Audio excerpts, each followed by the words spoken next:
Hello, it's Jack Tutor here of Attention Magazine. Welcome to Crucial Listening, the podcast where I speak with musicians and sound artists about 3 albums that are important to them. My guest this time is C. Haynes, who makes music as Chains. They're a multi-instrumentalist and composer who writes surreal and fantastical electronica and electroacoustic music. I have been adoring C's album The King ever since it came out last year, and I did a big long interview with C over WhatsApp at the time of the album's release, which only enriched my relationship with it more. And we spoke a lot about Twin Peaks and Silent Hill 2 during that interview. And there certainly seems to be something on The King that resembles those pieces of work in the sense that there's something diffused into the air that you can't really pinpoint, but that generates a certain sensation. And again, that sensation itself is difficult to define. I love that. There's just a sense of something circulating through the air that you can't pinpoint. But it's an album with so much in terms of dynamics. I mean, it's a radiant record. It's also incredibly dark and full of shadow. There's these alternations of, light and gloom. And what I love is that, for someone who makes such incredibly immersive music, instead of picking 3 albums per se, they picked 3 computer game soundtracks for Crucial Listening. So I've been really off the boil with computer games over the past 10 years, I think. So it was great to find my feet again with computer games and to have C talk me through 3 soundtracks that have been particularly important to them. And you can keep up to speed with what C's doing on Instagram and Facebook and also on Patreon, where they're taking donations to fund their future activities, including a computer game for which the primary driver is audio. They mention it a bit during our interview. It sounds really interesting. So I'll put all those links in the show notes. And as always, you can go to attentionmagazine.co.uk/crucial listening for more on C's picks and other things besides. But without any further delay, here's C. Haynes on Crucial Listening.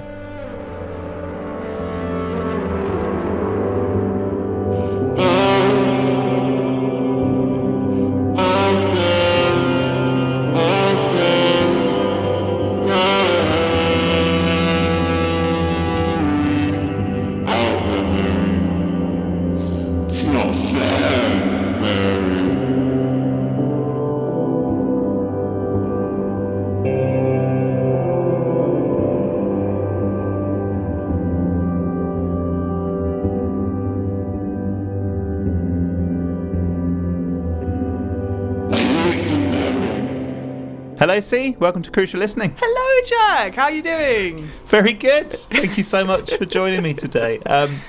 Now, you've brought 3 important records to the table, as per all these Crucial Listening episodes. But I wanted to start by asking about a few recent goings-on that you've had personally. One of them is Lake Junction Festival, which you played at back in March. How did that go? Yeah, it went okay. This was a good learning experience for me, right? Because I definitely a perfectionist to the point where it's very unhelpful. And sorry, I'll skip. It went well, so then we'll backtrack from that point rather than leave you hanging. Yeah, it was weird. That I haven't played on a stage quite that big for a little while, actually. And it's weird because I think I was expecting to feel the force of a large crowd of people, in a good way, not in a bad way, lots of people, big vibe.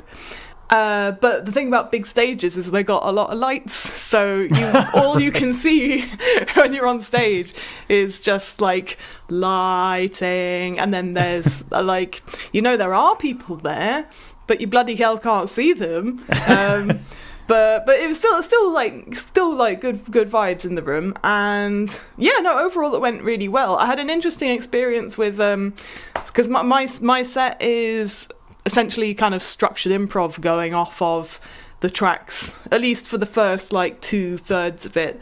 I do just perform Mary as it is, because that works rather nicely. But for everything else, because the album is so layered, trying to kind of recreate that on stage just became a bit of a nightmare, because it was just kind of a case of press play and let it happen, which I don't like doing as a performer. I feel wrong. It's not for me. Sure. So the first kind of section I do is based off of nocturning, so it's a lot of flute stuff, like harp runs and the beat behind nocturning, and kind of develop that sort of from a small thing to a larger thing.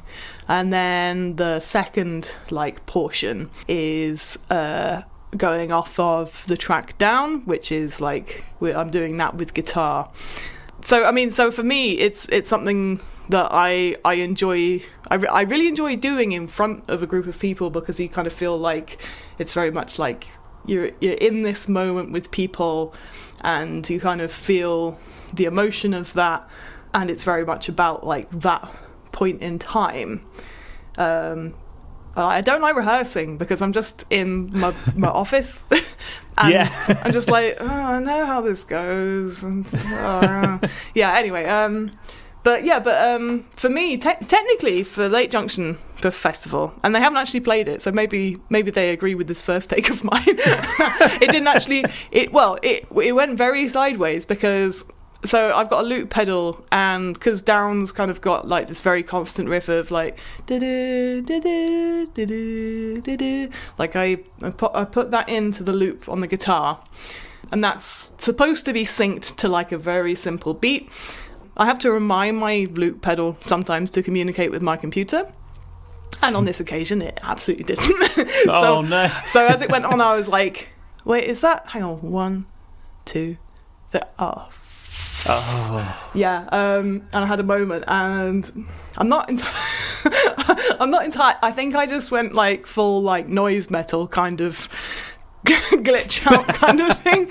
But so it was weird, because at the time I'm fairly certain, and I do try not to do this because I'm like, I don't think anybody benefits from it, but I think at the end of the thing, I think I turned to the audience and kind of shrugged, which is not the best. Well, anyway, but I listened, I got all the tracks back, and I listened to that one, and I was like, oh geez, okay, fine, I'll listen to it. And actually, I mean, it might not be the thing I would choose again, but it was good. And I was like, oh, I think I'm probably far too harsh on myself. Nice. It's like kind of, I suppose it's that thing when you got your mind of like, oh, but I had this planned for you and blah, blah, blah. But ain't that the joy of live performance? Yeah, I've just every single time I remember either playing a gig myself or watching someone I know play a gig, and then coming off stage and, you know, coming over and saying, you know, you say to them, oh, that was brilliant or whatever, and they say, nah, this bit went terribly there. Every single time. And then they go, you wouldn't have known. No one would have known. Yeah, and like I'm getting better at internalizing that, but it's so difficult when you put a lot of energy into a thing, but you can't just go up to people, and because I did have people come up to me being like, oh, that was great, and like a very big part of me wants to go, no, you are wrong. Wrong. You are wrong, that was not good. But that feels like a bad thing to do to people if they've had a nice time. For sure. And it is. To be honest. It's interesting as well, because I noticed that you released like your first studio run through of the live versions of the King back end of the last year, and I'm also intrigued because when we did our interview near the beginning of last year, you were talking about perhaps some frustration, I don't know if that's fair to say, around that translation process from studio to live versions, and how there's a certain relinquishment of control that has to go on in order for that to happen. I mean, so what's your journey been like with having these studio versions and then turning them into something that you're like, okay, I'm going to be able to present an iteration of these pieces in front of people in a live setting? It's interesting because I think back, did I talk to you in like March of I last think it was. year. Yeah. Sort of like, I know it was winter because I know I was working in London and it snowed, so that's a rough time scale. Yeah. So yeah, because I was preparing for my gig at Tusk in Newcastle for Tusk Festival, so that's where that was all going, I think, if I've got the timeline right, or I'm just talking about something completely. No, that is correct. Yeah, no, so it's been an interesting one, and because when I first started making music that got out to people, one of the first things that happened was people asked me, oh, can you perform that live? And I had never planned for that. I had never envisioned myself doing it. So the answer was kind of like, I mean, you want me to, so I guess I will. And I kind of like went at it kind of a bit half-assed. Well, because I really wanted to do things sort of like what I felt was justice, and to the parameters I'd set myself, i.e. it had to sound exactly the same as the record. That wasn't going to happen. So it was kind of like, I'm being made to think about this because of everybody else.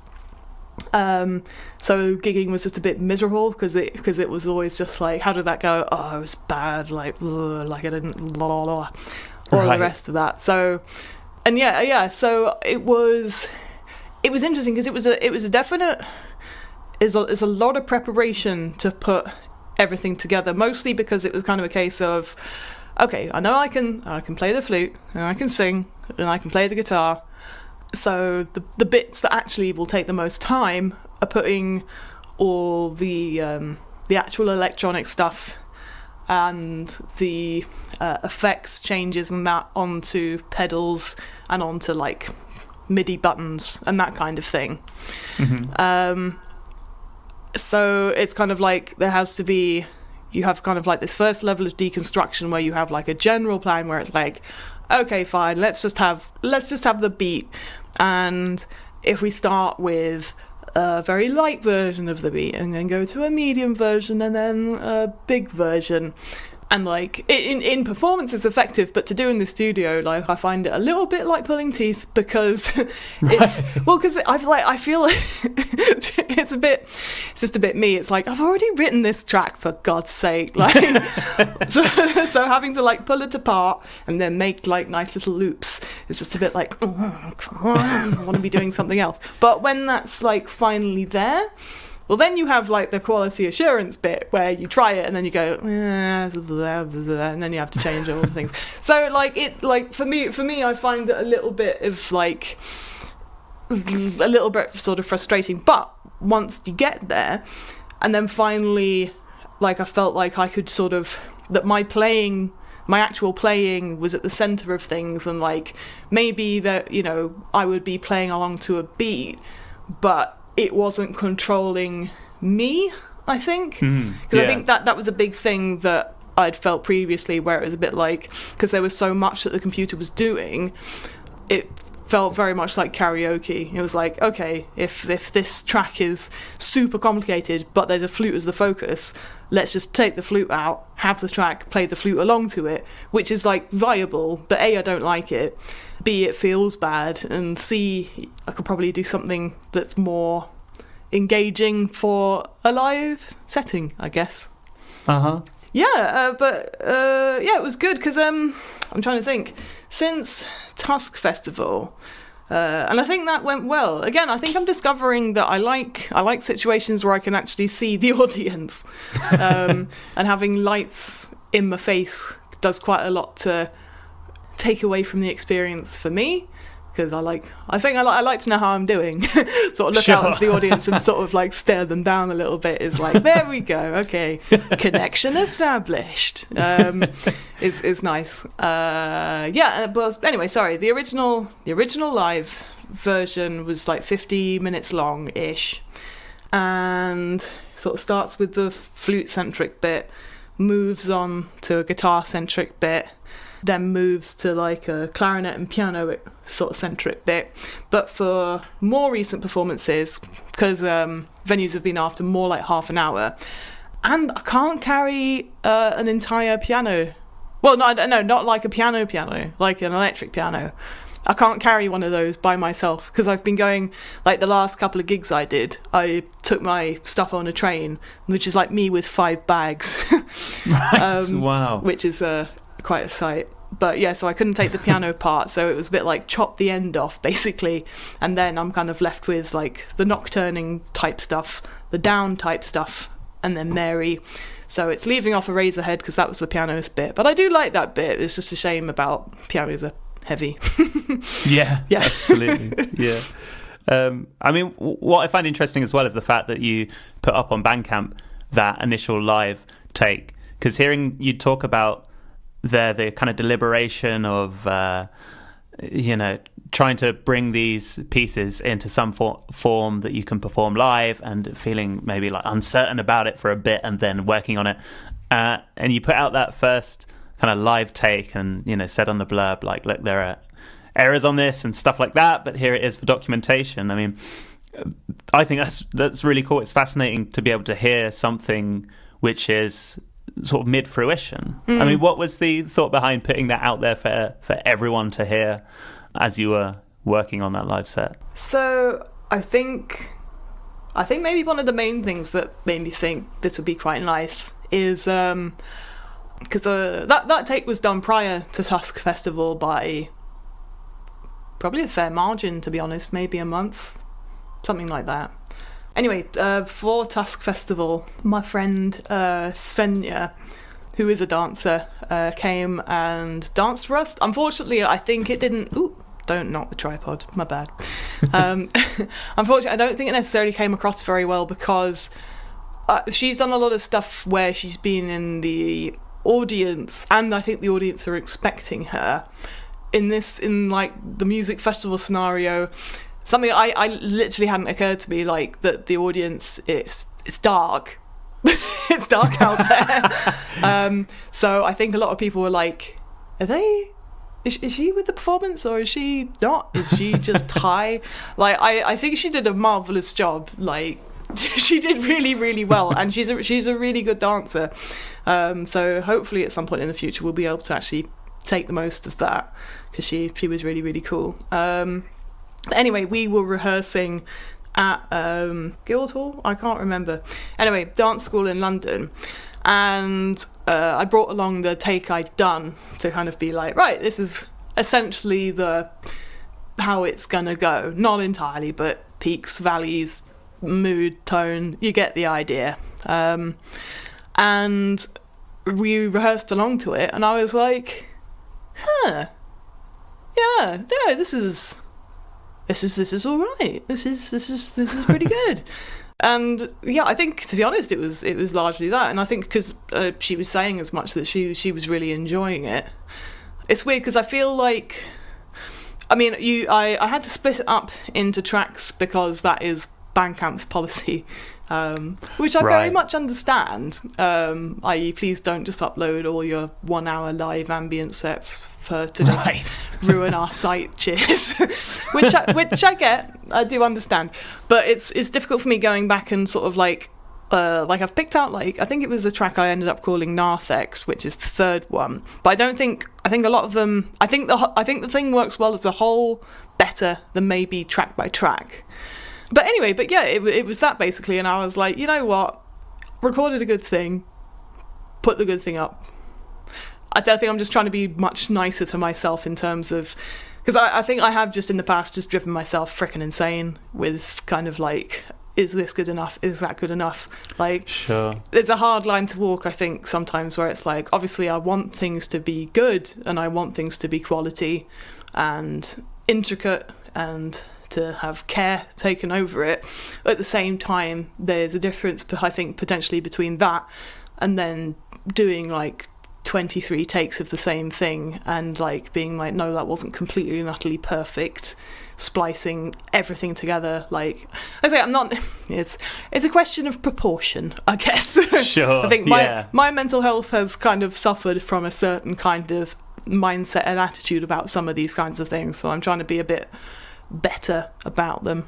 And another thing I wanted to bring up is the fact that you were involved in a soundtrack recently for a game called The Curious Case of Timmy McRover. Yes! Yeah. Which I played today and had heaps of fun. So can you tell me, how did you get involved in the game?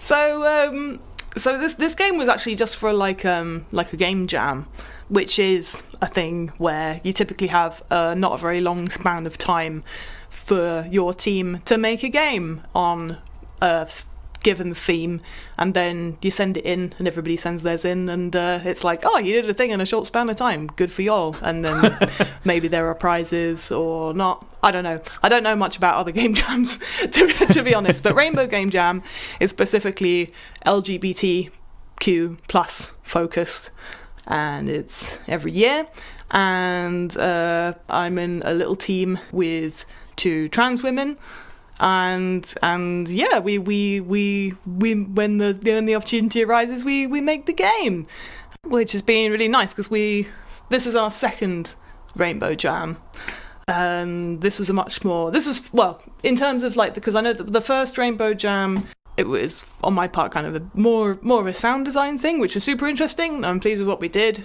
More time, more experience would be better, obviously, yada yada yada.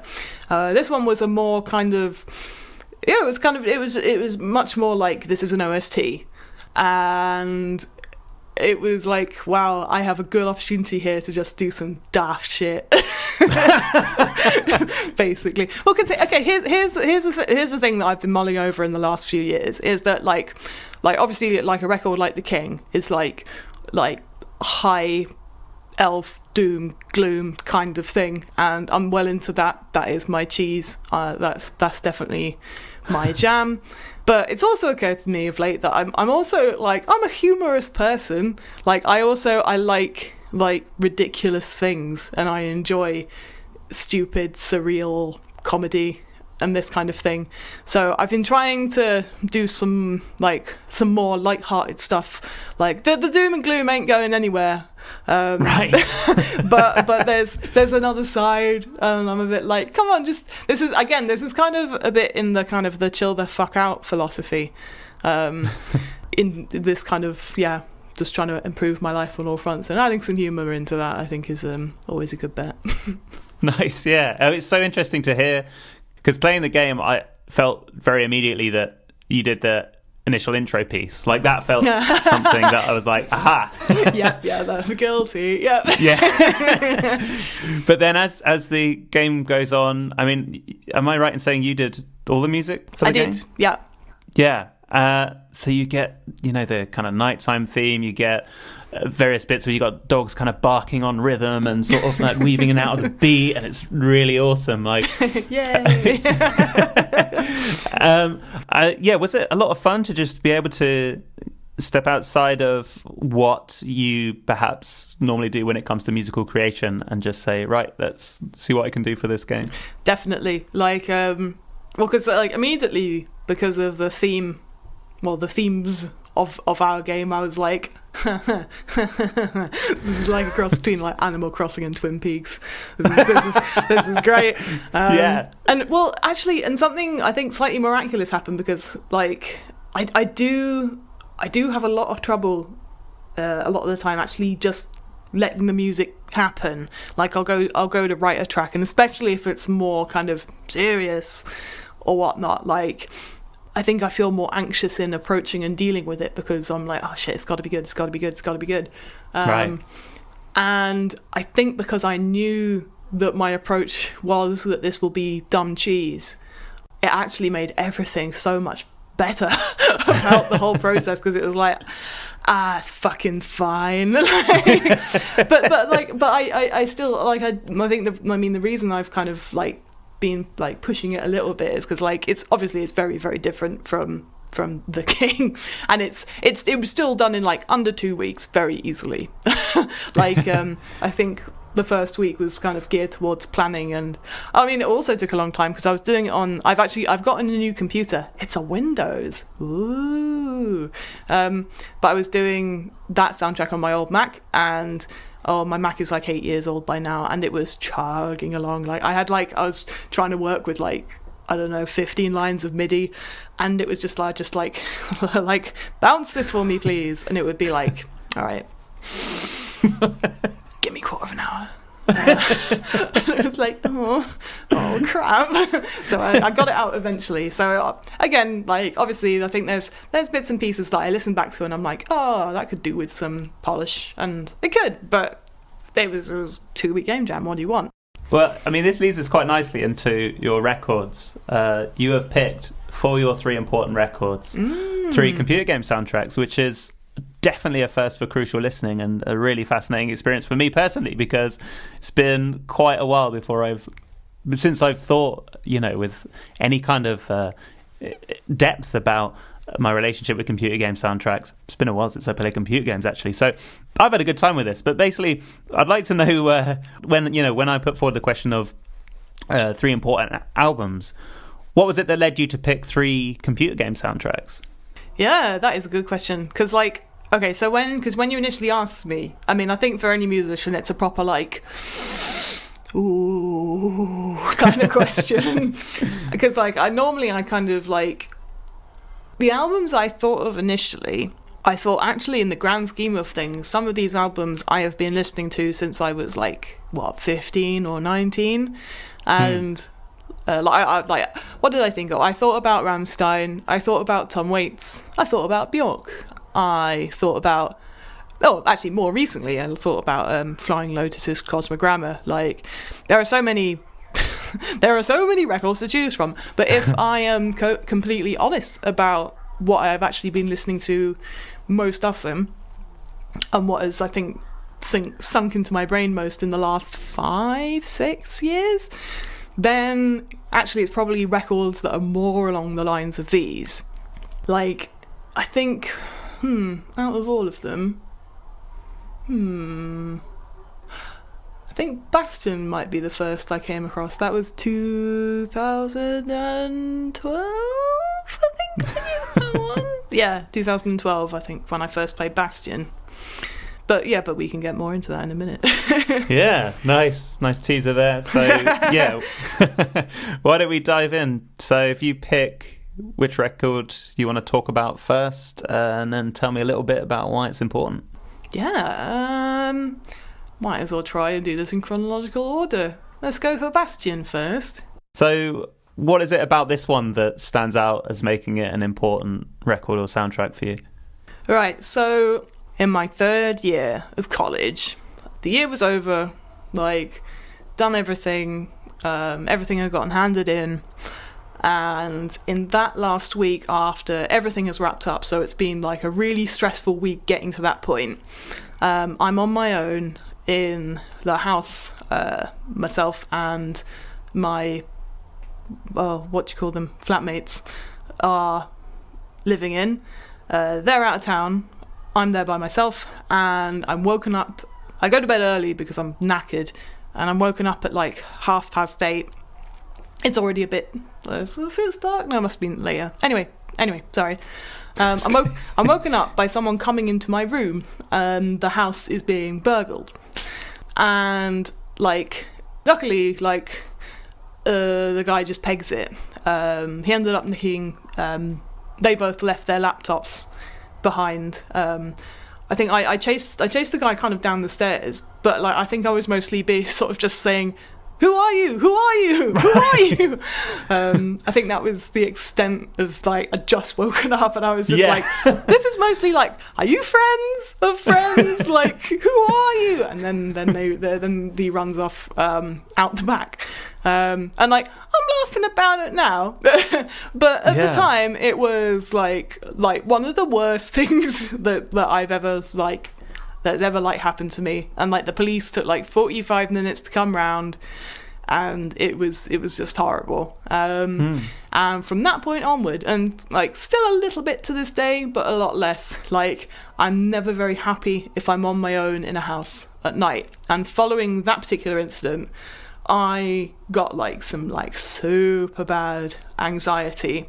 To be honest, when I was on my own in a place of residence at all, to be honest, I would play video games and play music as a way to kind of like try and engage all of my senses, so I wasn't like listening out for the tiniest like floorboard or looking out for, you know what I mean? It's because it's very kind of engaging.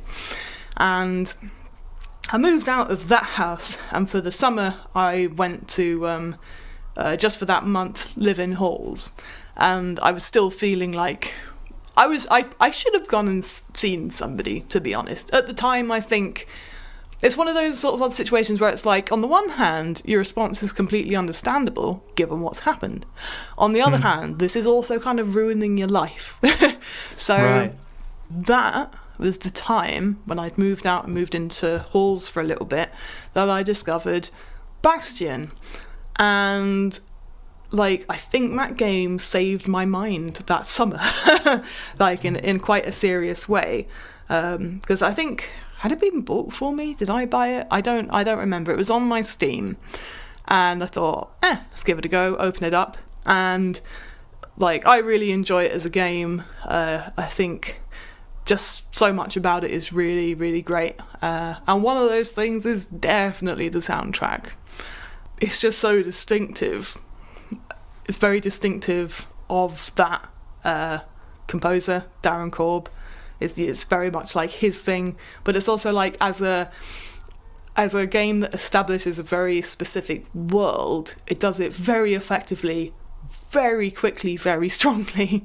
Yeah, because I listened to it during this week, and then I watched a couple of kind of playthrough videos of someone playing through, so I could kind of get an idea of the visual world with the soundtrack combined. And it is a really peculiar mesh of things that he's working with there, like the kind of thing that if he wrote down all of the elements that he wanted to combine on paper, you'd say you're gonna have a real bloody hard time putting those all in one bit space. Like, whoa, slow down, dude. Yeah, because it's this kind of like, there's a kind of like a cowboy western thing going on. There's like a almost like dystopia, utopia environmental thing going on. There's even kind of like a Middle Eastern kind of like tone to parts of it, and like combining that with like a very like melodic approach, a very electronic approach in many ways. Yeah, it's kind of like it shouldn't work, but it really does. Yeah. I mean, I was looking up as well his other work that he's done, and I see that he did a game called Transistor, which was described, I think he described it as old world post-rock, which again seems like he's really fixated on bringing elements together and kind of clashing them into each other until they kind of create something. Yeah, and I think like that goes quite well with like what Supergiant Games as a company seem to do a lot of the time. Like if I think of, I mean, Bastion is how he described. I didn't actually play Transistor because like the mechanics didn't immediately appeal to me. I probably should. I'll probably go back to it at some point. But that was kind of a turn-based dystopia. But the main character's like a singer, and she has her voice stolen. Pyre is like kind of like a Dungeons and Dragons meets Mad Max kind of aesthetic sort of going on. Like, people will yell at me for that. That's not a great descriptor, but in a nutshell, yeah. And I think that's something I really enjoy. Like, give me all kinds of weird shit that shouldn't work together and bung it in one thing, and I'm like, yep, sold. Yeah. I mean, it's interesting as well, and we'll come to talk about this, I guess, a little with the other two as well, as we sort of unify them into like a whole. But you seem to have focused on, I mean, I'm really rubbish with like computer games. I don't know whether this is right, but they seem to be produced by independent producers. Yeah.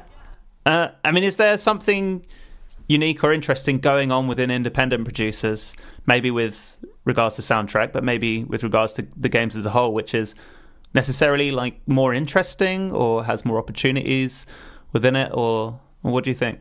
I think so. Like, I mean, if I think of, I mean, what games we're talking about? Fez, Bastion, and Machinarium. Yeah. Like all of those are kind of like smaller independent efforts. And I think I get the general impression that in terms of like AAA games, you're talking about the kind of budget you would for a AAA film. And for that kind of money that investors are going to put in the thing, they want a definite return. And that's how that kind of side of things works. But I think more than anything else, over the last, for a while probably, I say 10 years, but that's just how long I've been aware of it. There's been a growing thing about thinking more about games in a more like, in an academic sense, in the helpful way, i.e., how can we expand what we already think of games being? What can we kind of push at next a little bit? And to be honest, for me, even if it's just the studio being like, well, you know what, the music's going to be really spectacular, or you know what, the visuals are going to be really spectacular, even if it's not even a mechanical thing sometimes, it's really interesting for these sort of studios to kind of come about and for it to be more about, how can we push the envelope? I mean, I guess that's kind of true of all areas of entertainment, that the bigger you get, the more likely you are to have investors, and the less interested they are in taking large risks.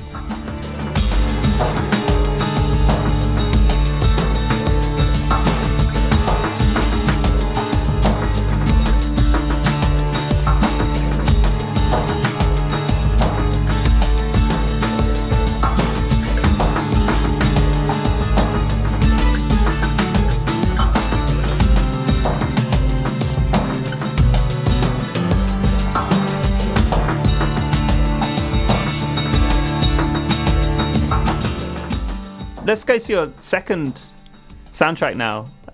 So yeah, I'll let you pick whichever one you want to go for. In the timeline, for me, I think this will be Fez. Cool. All right, so why is this one important? So Fez, as a game, like, blew me away. It really did. Have you played this one? So I haven't, but I have seen the film Indie Game where it's talked about a lot. But I have friends who go on about it a lot, and I think in preparing for this podcast, I feel very, very keen to sit down and in fact I might do it this afternoon and give it a go. You should I endorse this plan of action for your afternoon. Very, very much so. Yeah. So okay, so here's a little thing, because like I've not seen Indie Game the film.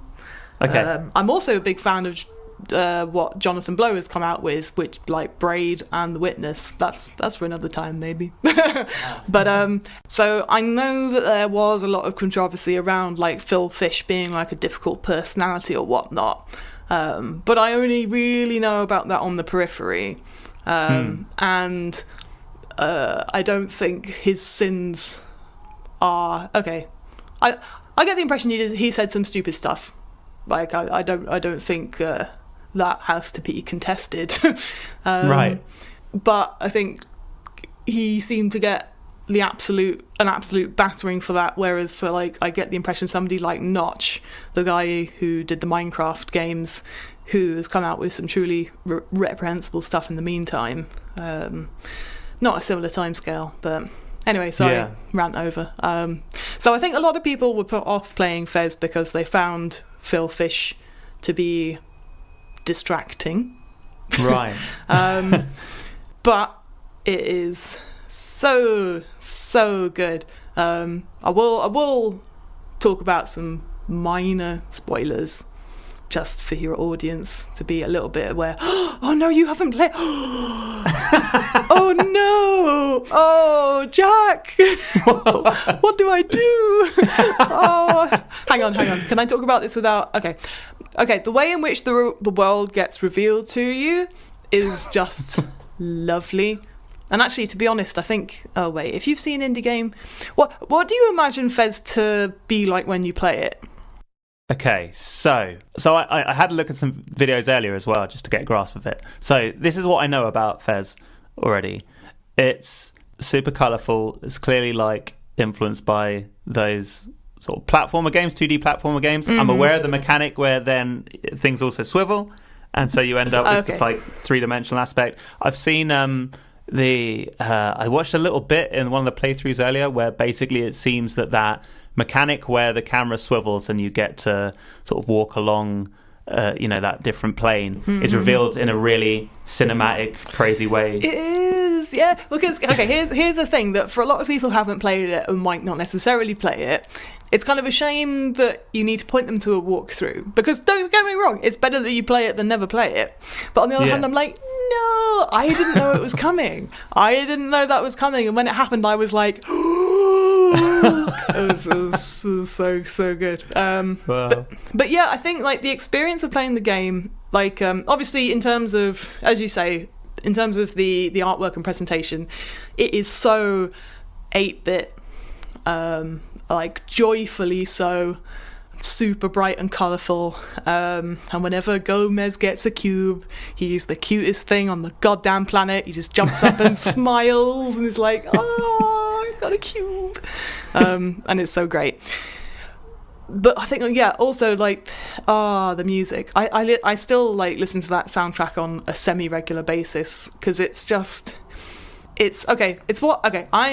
I don't know if anybody else says it like this. I call that kind of music high fidelity 8-bit because it is absolutely inspired and sort of recreating what would have happened with 8-bit, but the synths and all the rest of it are beautiful.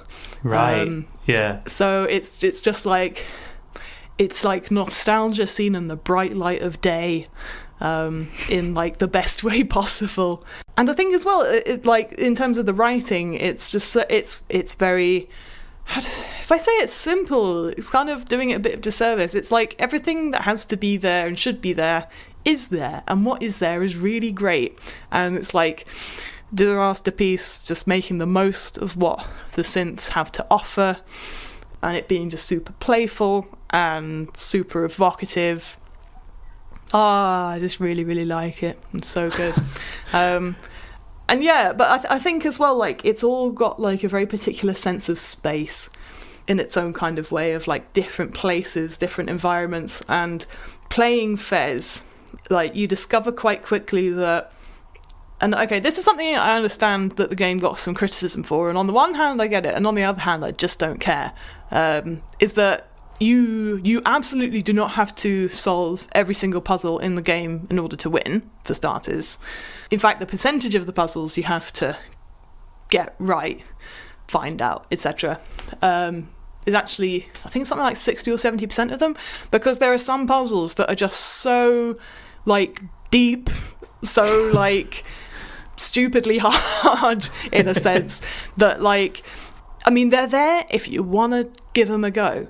It's more, for me, it's more about that. I think some people found it a little bit like, oh, for fuck's sakes, like, right, when am I ever going to solve that? And it's a little bit like, I get that, I understand the frustration. On the other hand, I'm a bit like, that's not the point, though. Like, there's one that I know exists, which is like, you have to take like a spectrograph of the soundtrack at one of the points, and the spectrograph has a code in it or something. Whoa. Yeah, like that kind of level of deep. And there's like an alphabet in it and stuff that's made of different like cubes in different places, like a whole code. Like, I think that the hard ones get really bananas. But I love that. Yeah, exactly. Like, I don't feel like, oh, I paid money for this game, I should be able to solve all the puzzles. It's more like, no, I'm allowed to enjoy the game, you know, with my monkey brain as it is. But like, if I wanted to spend like 2 weeks of my life being like, you know what, I'm gonna solve this puzzle. Yeah, this really hard. We're gonna solve this puzzle. Then I could, and the option for that to be there just makes the whole thing seem just so much more like a world. Yes, absolutely. I love the idea of them being certain things that are perpetually out of reach, because for me, that's part of what would make that kind of thing immersive is the fact that there are certain shelves that you can't even clasp. They're sort of held right beyond you. You can never fully know it. Which is so wonderful. But I also read about the fact that some parts of the soundtrack, and I don't know if this is evident while you're playing it or just slips seamlessly into it, but there's a reactive proponent to the soundtrack as well. So if you're like playing at certain times of day, some of the pieces are like modulated in key and stuff like that. I mean, that's okay, because this is the kind of, so I mean, I haven't actually played Fez since like 2013 or 14, but I've been listening to the soundtrack since then on a fairly regular basis. Wow. So I should go back and play the game and see if I notice, because that is so cool. I love that. Yeah, it makes me want to. This is the kind of thing that makes me want to dive in myself. Yeah. But also as well, you mentioned about the kind of restraint that he employs as a soundtrack composer. That everything that needs to be there is there, and that's it. It seems as well that silence seems to play a part of it, and that there are parts of the game that are silent. I mean, is that something that also feels quite potent as you're playing it? There's moments where the music is snatched away from you. I'm trying to remember, I'm sure it does when it happens. It's been a while, I guess. Yeah. It has been a while. I think, I know something that definitely struck me at the time and continues to strike me is because I think I saw a video on Disaster Piece talking about the soundtrack, and something like he uses one synth. It's like a synth you can find on Logic or something like that. But the sheer, it's so nice to be reminded that even just an oscillator can produce this stupid range of sounds for you to work with. It's so orchestral in its approach. The more I listen to it, the more I'm I feel this is a horrible overhang of classical training that I'm ew, there could be an oboe over there. But I mean that in a really good way, because it's that kind of way of textural timbral variety is what I'm trying to get at. And that is really, really special. They're things that are more nighttime or horror-ish, have appropriate timbre, and things that are daytime-ish or evening, or there's a lot of stuff that's sort of evening kind of music that really feels that way, and it's so good. Did that play into your head? I mean, maybe this soundtrack in particular, but maybe not. But when you were composing your soundtrack, were you okay, so... I mean, you must have been. This feels like an obvious question, but it's nighttime. It's the kind of the same scene, but it's different. How much were you pulling from that environment when you were doing yours? That's an interesting one. I don't think. I think I'm trying to remember where I started with the Timmy McRover track. I think I started at daytime because for me that was the bigger challenge. Doing nighttime schmoozed electro jazz was I can do that. Done that, I can do that. But it was the daytime piano kind of stuff I was oh fuck, right. Obviously, but I thought it was a nice opportunity there because it's in a game, and so you've kind of got the history and language of games in your head, even if you're not really thinking about it like that. The whole kind of Animal Crossing-ish kind of vibe is a thing you understand to be a game thing, and you also kind of understand the electronic thing to also be a game thing. So to have two vastly different arrangements of a very similar theme seemed to be a good way to, and a lot less work. It's true, because it was only a week, and it was I can't write too much. But I ended up improvising a fair amount of it. I think this is another thing about the whole improv that I enjoy farting about with instruments, so it's a good way to make the most of me farting about.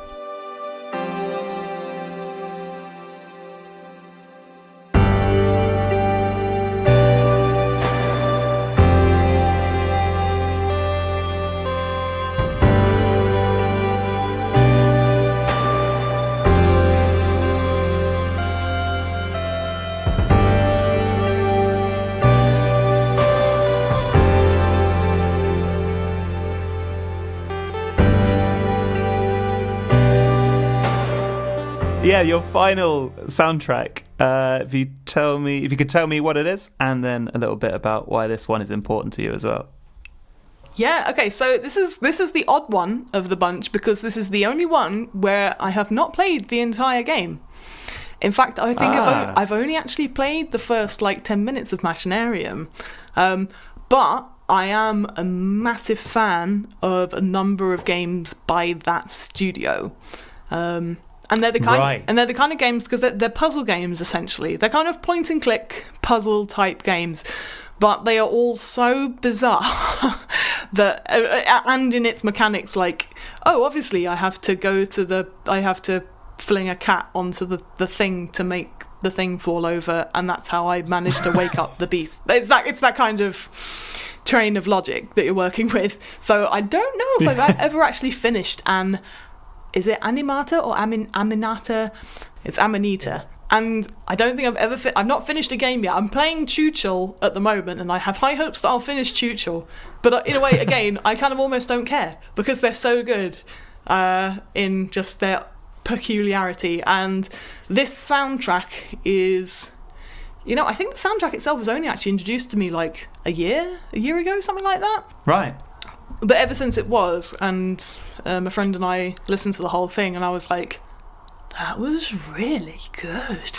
And I keep, and my partner has it, so I kept listening to it on their computer, and then I was like, seems I've listened to this soundtrack a good 20 times now. And it keeps being good, so I keep listening to it.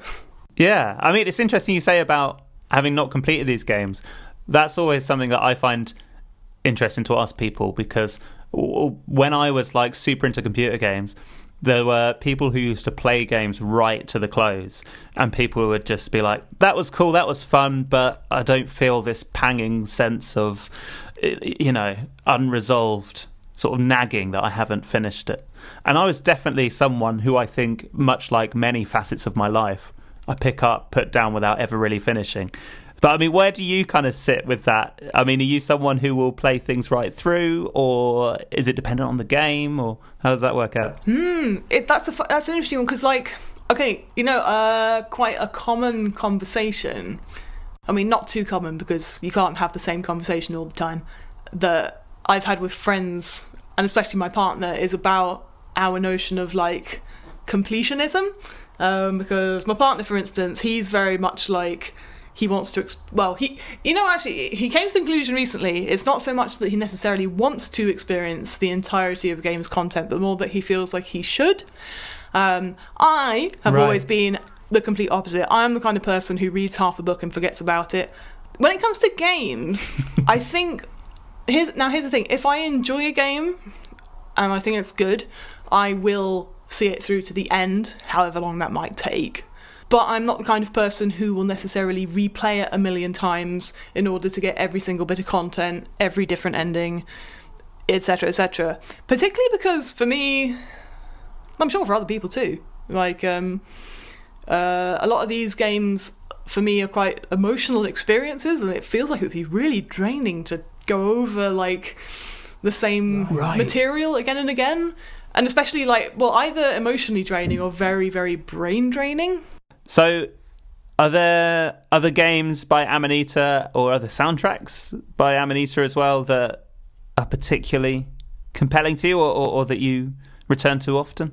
Definitely. I don't know about return to often, but stick in my mind, definitely. A soundtrack that I kept wanting to play, whilst my partner and I were playing board games, but he found it too distracting, which is understandable. Up until a puzzle that was really, really difficult and doesn't reset. I really, really enjoyed. I really loved Botanicula. That you essentially help 4 seeds in a forest be not. I can't remember actually. They're escaping from something, I think. But it's all foresty things, and there's mushrooms and plants and trees. But the soundtrack is bonkers. It's very much. I don't know if, because I think their games are often soundtracked and/or I think produced by even a guy called Thomas Dvorak. who has like an electronic artist's name that I forget.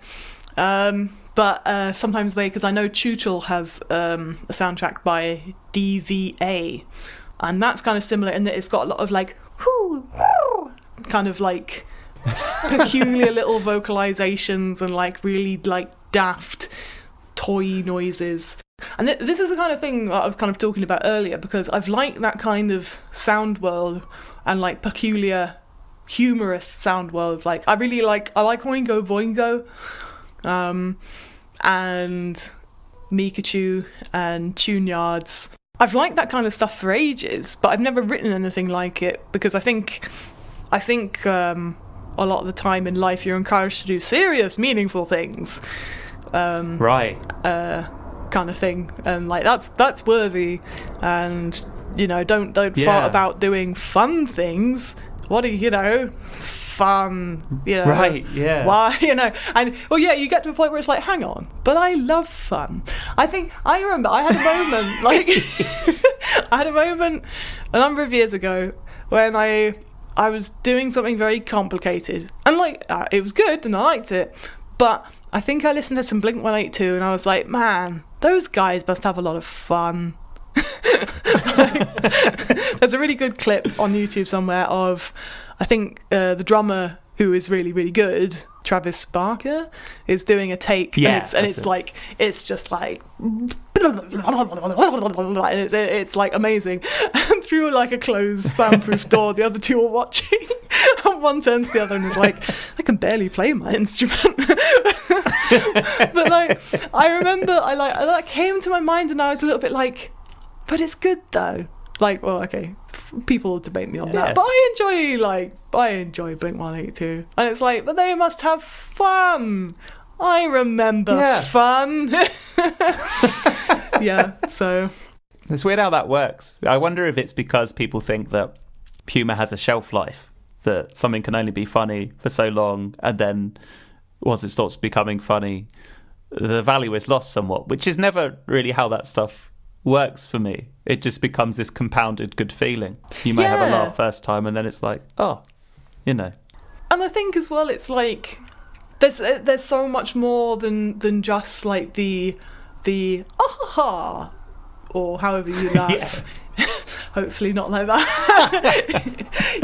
Like if I think about stuff like that, it's the whimsy that goes along with it. Or if I think of like Eddie Izzard, and I think about their comedy shows, it's not just the fact that it's funny, it's also the fact that it's weird as hell, and that has its appeal. Like it's the kind of like I guess it's kind of like the opposite of horror. It's like, just because I know the scare is coming and it's not going to make me piss myself for the first time ever, right, it's still like, that's not the only reason I'm here. Yes, absolutely. And in fact, for me, because I'm someone who reacts quite potently to both horror and comedy, really, I'm either laughing or trembling, one of the two. But as soon as that feeling fades, and just to be able to examine the mechanics of how they got to making that sensation come to be is such a lovely thing. When you can watch it with a much more level emotional perspective and be like, the rhythm, like the lighting, it's just it's the best. Definitely. Well, because especially, I mean, comedy doesn't necessarily have this problem, but especially with horror, I can't really watch it in the first place if there isn't more going on than just the fact it's really horrifying. Like, sometimes I get the urge to go on YouTube and just look up like horror scenes, because I think everybody gets that just pang of like, you know what I want to see? I want to see something really disgusting. Just because, not for any good reason. Like, just because, bored. But if I'm actually going to invest in a film, I can't do like just pure gore stuff, for instance, because I'm just like, I don't want to, like, give me a good reason, like a mystery or a wonderful personal story. Otherwise, no, I don't want to. Like I really enjoyed like the Babadook. And yes. partly, I mean, that is scary as hell. And I found it scary as hell on the first watch. I've not seen it more than once, actually. But, like, even more than that, it's just a really compelling story. It happens to be fucking terrifying. Like... Yes. Yeah. Gosh. And that's one as well where I've become someone who reads a lot about films and sort of leans into the various theories about them and stuff. I mean, that one was ripe for, the sort of reality fantasy divide that went on in that film. It's like how much was actually happening, how much of the monster was, there was so much to dig into that made that film worthwhile, and like totally it meant that I pretty much read as much afterwards, spent as long doing that as I did watching the film. Yeah. So good. Do you know what I think finally prompted me to watch the film? Do you remember there was that thing with the internet where everyone was like, oh, the Babadook's gay icon? And I was like, why? I have to know. And it has nothing. It's because Netflix put it in the LGBT section by accident. And that's literally it. Oh, is that why? Yeah. What? At least, okay, that's what I read. So that's what I'm going with. So, I found out, no, there is no reason for the Babadook to be an LGBTQ film at all. but I enjoy that's how I got there. I think it's quite a feminist kind of film, like in a lot of ways, like as in like not that it's trying to sort of portray like a very specific message, but just in like various aspects of the story and that. Yeah. No, I do you know what? I hadn't really considered that side of it. To return to computer game soundtracks, I mean, I'm intrigued to. Oh yeah, I remember. But I was curious to know, like, what's the first soundtrack that you think made you think, okay, so soundtracks are something that's worth examining as a art form in its own right. Can you remember that? I think it might have been Silent Hill 2, everybody's favourite horror game, but for good reason. Yeah. Yep, it's that old pony. Yeah. No. So okay, moving back. Okay, there's a series on YouTube called Extra Credits, which is really, really good. I think it was started as extra credits for this person's like English or game theory or whatever it was class, and it's like little animations and then like a video essay. And they had one a while ago on video game music. And here's the thing, generally I really, really like Extra Credits. It's a really good YouTube channel, does a lot of great stuff about games in general, and I super recommend it to anyone. This one episode is one that for me as a musician takes me off though, because it's more about how music is catchy and doesn't for me. But I mean, I am a musician, so I mean, things about music will piss me off really easily. So I'm a hard audience for that kind of thing. Don't hold it against them too much. Anyway, but I remember they briefly mentioned the Silent Hill soundtrack toward the end, and I remember this like super pissing me off at the time because I played Silent Hill, and it's an amazing game. It's atmospheric as hell. It's terrifying. It's intriguing. Like, I wanted to play through to the end because I was like, I have to know what the hell is going on. Music-wise, especially the horror sections, the music is just so... You know, sometimes you have that sweet spot where you notice the music because it is so good, but in the best way you could notice the music. Not in the way that sort of sucks you out, but in the way that makes you go, oh my god, this is amazing. Yeah, it was definitely one of those. Like, have you played Silent Hill? See, I never did, and do you know what? I think it's because, and this is only really in the last year that this has changed. The last couple of years, couldn't deal with horror at all as a kid. I mean, horror computer games were pretty much the the worst kind of combination of things that I could even fathom, because I didn't like horror as it was, and to think that I had some kind of agency or some kind of involvement as a player or character just meant that distance that you could get with a film watching it happen to someone else was brought down. So I never engaged with them. I'm starting to undergo my own reflection upon that and think, well, I've probably missed out on a lot there. So it may be something that I end up revisiting. Because here's, I think that is like a very relatable thing, basically, because like for me, you know, I'm not even sure if I've played a horror game. Okay, I've played games with horror elements that you probably wouldn't say are horror games the whole way through, or they're thriller types, like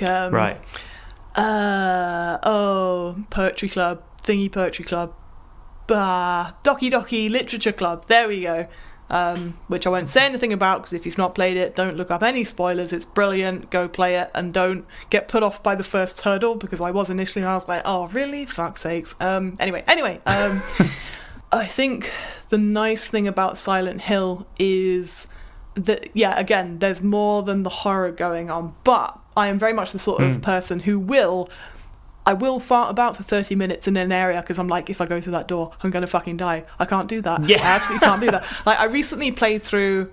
Oh, that was it. It was I've got some friends who have a VR system, like an NVIDIA, and it's the proper, like, big deal. You put the sensors up in the corner of your room and tell it how big the room is, and it's got the headset and the hand things. Oh, wow. And... that was it. So it was a game where you have to go through... It's basically an office. I wish I could remember the name. It's got a humorous name, like office... It's an office-related pun. But there are robots who will kill you if they see you. And this is the kind of VR where, yeah, if you turn your head, like you can turn your head, you can bend down, and you will be physically lower, and all this kind of thing. Wow. And you ping yourself about by, like, you can see a spot and you have like a gun type instrument, and you can point it and it makes a circle, and then you say, take me over there, and you can see through the portal for a second to make sure you're not going to die instantly, and then you can teleport yourself there.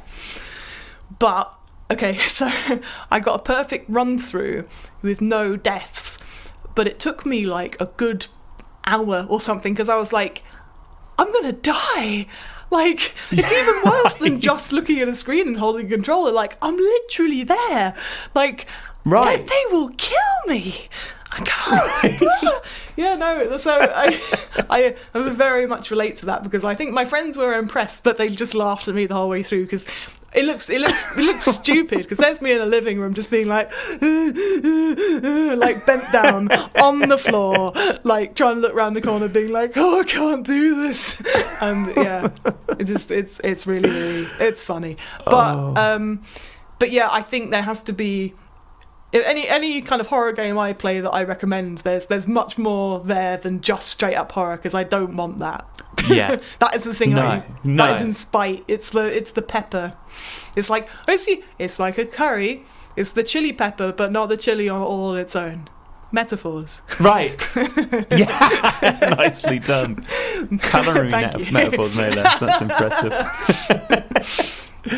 I mean, I'm intrigued. This kind of ties in as well, because I mean, certain computer games, particularly when we talk about horror, are more palatable, I think, at different times of day. And I'd always have friends who say, I stayed up all night and played this horror game, and I was like, you're stupid. Why would you do that? But obviously for them, it's part of the thrill. I mean, is there a particular time of day or situation in which you like to sit down and play computer games? Is there like a prime time for you? Like, I remember playing a lot of Silent Hill during the day in autumn, because particularly in Manchester, That meant it was overcast as hell, and sometimes even foggy. And yes, whenever it's foggy, I am always like, "Oh my god, it's Silent Hill 2! Ah!" I always. I saw a meme recently go by. It's that one where it's like somebody says, and then it's my brain. Don't say it. Don't say it. Don't say it. And it's the one where somebody says, "Oh, it's foggy today." Brain. Don't say it. Don't say it. It's Silent Hill. Yeah. Yeah, so I'm somebody, I prefer playing. Well, you know what? Actually, I mostly prefer playing games during the day because I'm awake. Like I'm tired in the evening. I don't want to play till 4 a.m. I'm old. Right. I'm sleepy. I want to get the most out of a thing and experience it whilst all my senses are functioning properly. Having said that, I wouldn't enjoy playing a horror game on a really, really nice day. I wouldn't enjoy playing games on a really, really nice day. I want it to be a kind of like a meh day. Yeah, I think that's it. And that's really interesting because my memories of playing games was actually always playing them in the evening, and almost to the point where I was starting to transition into shutting down for the day. I don't know why that was always my thing. Probably, I don't know. But I really like the idea of actually just giving the game the respect of your full attention and having your senses completely opened, particularly if it's something that's really nicely designed, to be able to go, I'm ready to receive this, every aspect of it. That's really nice. Totally. And to be honest, I think also like because I'm a fan of a lot of these games. I mean, Silent Hill, as well as being a horror game, it's a puzzle game, and it's a good puzzle game. So it's going around. You start in the town. Then you end up it's like an abandoned block of flats, basically. And there's that, and then there's a hospital later on, which is really fucking terrifying. But so you have to go around all these places, gather the items, and then solve the puzzle that has been brought to your attention, and then you gather bits and pieces of. So I need to have everything working because I'm like, yeah, what is the... Oh, shit. I need to be able to solve whatever's happening.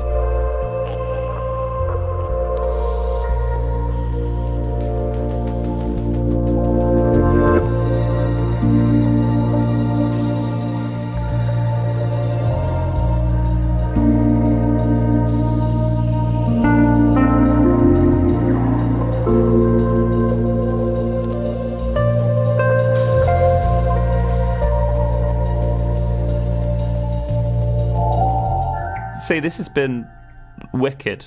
If people want to keep up to speed with what you're doing online, where's the best place for them to do that? Yeah, so in fact, the next thing I've got in the pipeline, I'm trying to work on a video game myself of sorts. Yeah, cool. It's going to be one where audio is the biggest like mechanical thing you have to deal with. So let's have a think. I'm on Instagram, which is chains with underscores between all the letters. I'm on Twitter, as Chains Music. I'm on Facebook, and hopefully soon, when I have some time and I get everything together, I'm trying to get myself a Patreon. Because I think it will be nice to have a more regular relationship to people who listen. And yeah, I really want to get this project off the ground because I think it could be really, really cool. Well, thank you once again, and to everyone listening. I'll see you next time.